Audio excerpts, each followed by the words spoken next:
होती है। दिल देना ना लड़की को लड़की बेवफा होती है।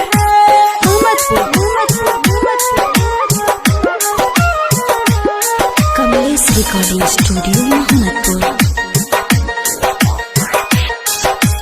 पहली नजर में बल खा के वो धीरे से मुस्काती है। कैसे बताऊं यारो दिल में ऐसी चुभन दे जाती है।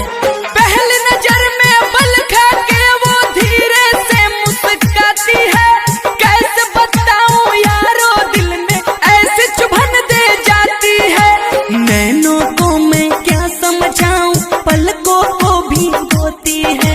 नैनों को मैं क्या समझाऊं पलकों को भी होती है। दिल देना ना लड़की को लड़की बेवफा होती है।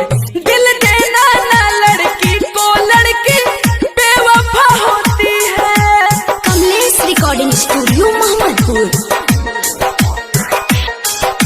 जान से ज्यादा कहती है कि प्यार मैं तुमसे करती हूँ। तुम ही दिल में हो मेरे मैं ऐसी आहें भरती हूँ। जान से ज्यादा कहती है कि प्यार मैं तुमसे करती हूँ। तुम ही दिल में हो मेरे मैं ऐसी आहें भरती हूँ। रात दिन उसके याद में मेरे नैना भी न सोती है। रात दिन उसके याद में मेरे नैना भी न सोती है। दिल देना ना लड़की को लड़की बेवफा होती है। दिल देना ना लड़की को लड़की बेवफा होती है।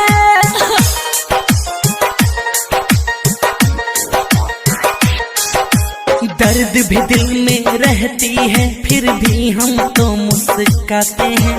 रोते ही आंखों के आंसू ऐसे ही छुपाते हैं। दर्द भी दिल में रहती है फिर भी हम तो मुस्कुराते हैं। रोते ही आंखों के आंसू ऐसे ही छुपाते हैं। बॉली बिहारी सलोना सिकंदर की गलती छोटी है। बॉली बिहारी सलोना सिकंदर की गलती छोटी है।